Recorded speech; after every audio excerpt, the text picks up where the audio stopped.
Hello friends, welcome to positive therapy Tamil channel. இன்றைக்கி நம்மளோட சேனலில் நம்ம பார்க்க போகிற டாபிக் என்னன்னு பார்த்தீங்கன்னா, வர சனிக்கிழமை 8ஆம் தேதி நமக்கு சங்கடகர சதுர்த்தி வருது.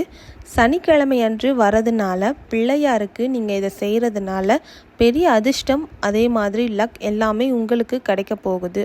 பலருக்கும் வாழ்க்கையில் பல தடைகள், தாமதங்கள், மன அழுத்தம் எல்லாமே வந்திருக்கும். ஆனால் இந்த சனிக்கிழமை வரப்போகிற சங்கடகர சதுர்த்தி அது எல்லாமே நம்மளோட வாழ்க்கையை மாற்றத்தை தரக்கூடிய நாள். இந்த நாள் பிள்ளையாரை நம்பி நீங்கள் இதை செஞ்சீங்க அப்படின்னா இந்த ஒரு சின்ன பரிகாரம் உங்களோட வாழ்க்கையை மாற்றி ஒரு பெரிய அதிர்ஷ்டத்தையே உங்களுக்கு தரப்போகுது. சங்கடகர சதுர்த்தி அப்படின்றது ஒரு தடைகளை எல்லாமே நீக்கக்கூடிய நாள் தான் அது. ஸோ அன்னைக்கு நம்ம போய் பிள்ளையார்கிட்ட என்ன கேட்டாலும் அது நமக்கு கண்டிப்பாக நிறைவேறும். ஸோ அந்த நாளில் நீங்கள் ஆசைப்படுறது எதுவாக இருந்தாலும் அதை போய் பிள்ளையார்கிட்ட கேளுங்க, கண்டிப்பாக அவர் கொடுப்பாரு. அதிலும் அது சனிக்கிழமையில் வரது அப்படின்றதுனால சனிக்கிழமையில் வரதே ஒரு சனி தோஷத்தை நீக்கக்கூடிய நாள்.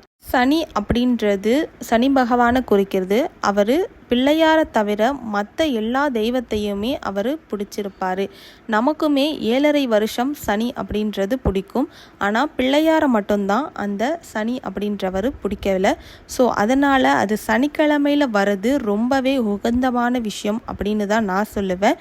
சனி தோஷம் இருக்கவங்க இதை பரிகாரத்தை பண்ணிங்க அப்படின்னா கண்டிப்பாக உங்களுக்கு சனி தோஷம் நீங்கும். அதே மாதிரி உங்களுக்கு வேலை தடை இல்லாமல் வரும், பணமும் தடை இல்லாமல் எல்லாமே நீங்கி உங்களுக்கு நீங்கள் ஆசைப்பட்ட மாதிரி எல்லாமே கிடைக்கும். இந்த நாளில் பிள்ளையாருக்கு ஒரு உகந்த காணிக்கையை மட்டும் கொடுத்தீங்க அப்படின்னா உங்களோட வாழ்க்கையில் ஒரு பெரிய மாற்றமே வரும். ஸோ அது என்ன அப்படின்றத நம்ம முழுக்க வீடியோக்குள்ளே போகலாம். அன்னைக்கு காலையில் ஒரு 6 மணிலேருந்து ஒரு 7 மணிக்குள்ளே நீங்கள் அன்றைக்கி ஒரு நாள் மட்டும் சீக்கிரமாக எழுந்தீங்க அப்படின்னா ரொம்ப சிறப்பு. ஒரு அகல் விளக்கு ஒன்று எடுத்துக்கோங்க. அகல் விளக்கில் எள் இருக்குல்ல, அந்த எள் எண்ணெயை ஊற்றி ஒரு அகல் விளக்கு ஏற்றி வச்சுக்கோங்க. அந்த விளக்கை கிழக்கு திசை பார்த்த மாதிரி நீங்கள் உங்கள் வீட்டு சைடில் வைக்கணும். அதாவது உங்கள் பூஜை அறை நீங்கள் வேறு திசையில் வச்சுருந்தீங்க அப்படின்னா உங்களோட பூஜை அறையில் நீங்கள் கிழக்கு திசை எதுவோ அந்த சைடில் ஒரு அகல் விளக்கில் எள் எண்ணெய் இருக்குல்ல, அந்த எள் எண்ணெயை நீங்கள் ஊற்றி வச்சிங்க அப்படின்னா கிழக்கு திசையை நோக்கி எரியிற மாதிரி நீங்கள் அங்கே அந்த அகல் விளக்கை நீங்கள் ஏற்றி வச்சுக்கோங்க. பிள்ளையாருக்கு ரொம்பவும் பிடிச்ச ஒன்று அப்படின்னு பார்த்தீங்கன்னா அருகம்புல், அதுக்கப்புறமா கொழுக்கட்டை, பிரசாதம். ஸோ பிள்ளையாருக்கு நீங்கள் ஒரு சின்ன சிலை, பிள்ளையார் சிலை நீங்கள் வச்சுருந்தீங்க அப்படின்னா பிள்ளையார் சிலையை வச்சுக்கோங்க. பிள்ளையார் சிலையை வச்சதுக்கப்புறமா அகல் விளக்கில் எள்ளெண்ணெயை ஊற்றி கிழக்கு திசையை பார்த்த மாதிரி தான் நெருப்பு எரியணும். ஸோ அந்த மாதிரி பார்த்த மாதிரி நீங்கள் விளக்கை ஏற்றிக்கோங்க. அவருக்கு மாலையாக அருகம்புல் மாலையை கட்டி அவருக்கு போடுங்க. உங்களால் முடிஞ்சுது அப்படின்னா அன்றைக்கி காலையில் எழுந்து கொழுக்கட்டை செஞ்சு வைங்க.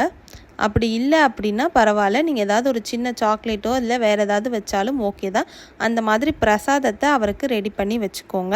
ஸோ ரெடி பண்ணி வச்சதுக்கப்புறமா மஞ்சள் அரிசி, கொஞ்சமாக அரிசியில் மஞ்சள் கலந்து அவர் பக்கத்தில் வச்சுக்கோங்க. ஸோ இது ஏன் பண்ணுறோம் அப்படின்னா அவருக்கு ரொம்ப பிடிச்ச விஷயத்த நம்ம பண்ணுறப்ப அவர் நம்ம கேட்குறத ஒன்று நமக்காக கொடுப்பாரு. ஸோ இது பண்ணுறதுனால நம்ம வீட்லேயும் நல்ல பாசிட்டிவ் ஒரு வைப்ரேஷன் க்ரியேட் ஆகும். ஸோ அதுக்கப்புறமா அந்த நேரத்தில் நீங்கள் என்ன பண்ணணும் அப்படின்னா விளக்கெல்லாம் ஏற்றி வச்சதுக்கப்புறமா தான் நான் சொல்ல போகிற மந்திரத்தை நீங்கள் 108 தடவை சொல்லுங்கள். அப்படி இல்லை என்னால் சொல்ல முடியல அப்படின்னா ஒரு 21 தடவையாவது நம்பிக்கையோட முழு மனசாக அந்த மந்திரத்தை சொன்னீங்க அப்படின்னா ரொம்ப சிறப்பு. இந்த மந்திரத்தை சொல்ல ஒவ்வொரு நிமிஷமும் ஒவ்வொரு தடையும் உங்ககிட்ட இருந்து விலக ஆரம்பிக்கும். நீங்கள் சொல்லி நம்பிக்கையோடு சொல்லி முடிக்கிறதுக்குள்ள எல்லா பிரச்சனையும் உங்களை விட்டு விலக ஆரம்பிக்கும். இந்த மந்திரம் சொல்லி முடித்த பிறகு ஒரு நாணயத்தை, அதாவது ஒரே ஒரு காயின் இருக்குல்ல, ஏதாவது ஒரு காயின் எடுத்துக்கோங்க. 10 ரூபா காயின், 5 ரூபா காயின், அந்த மாதிரி ஏதாவது ஒரு காயின் எடுத்து அந்த பிள்ளையார் வச்சுருக்கீங்கல்ல அவர் முன்னாடி அந்த காயினை வச்சிடுங்க. அந்த நாணயத்தை அன்னைக்கு முழுக்க வச்சுக்கோங்க. அந்த சாமி ஷெல்ஃப்லேயே அன்றைக்கி முழுக்க வச்சுட்டு அடுத்த நாள் காலையில் எழுந்து அதை நீங்கள் உங்களோட பர்ஸில் எடுத்து வச்சுக்கோங்க. அது வைக்கிறதுனால அது ஒரு வெற்றியை உங்களுக்கு தேடி வந்து கொடுக்கும். அதே மாதிரி பண வாய்ப்பை அதிகப்படுத்தும். உங்களோட தடைகள் எல்லாம் அது உடைக்க ஆரம்பிக்கும். ஸோ இது வந்து ரொம்ப சக்தி வாய்ந்த ஒரு பரிகாரம். இதை கண்டிப்பாக ட்ரை பண்ணுங்கள்.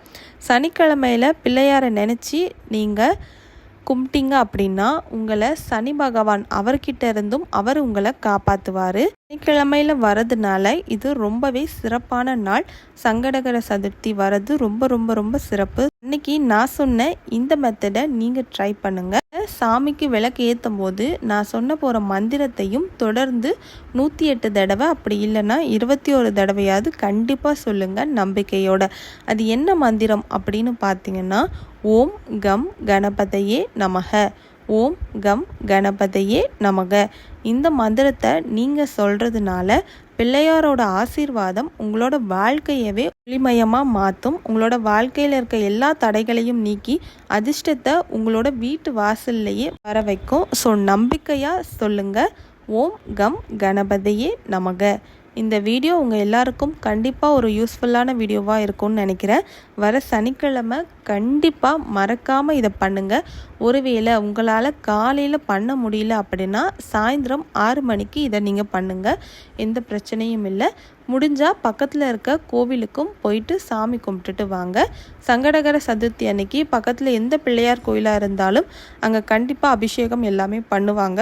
உங்களால் முடிஞ்சால் அந்த அபிஷேகத்துக்கு ஒரு பால் பேக்கெட், இல்லை தயிர் பேக்கெட், இல்லை பன்னீர் பாட்டில், தேன், இந்த மாதிரி என்ன கொடுக்க முடியுமோ அதை உங்கள் கைகளால் வாங்கி கொடுங்க. உங்களோட வாழ்க்கை இன்னுமே நல்ல ஒளிமயமாக மாறும். ஸோ இதை நம்பிக்கையோடு பண்ணுங்கள். உங்களுக்கு இந்த வீடியோ பிடிச்சிருந்தா லைக் பண்ணுங்கள், ஷேர் பண்ணுங்கள், மறக்காமல் சப்ஸ்கிரைப் பண்ணிக்கோங்க. Thank you friends.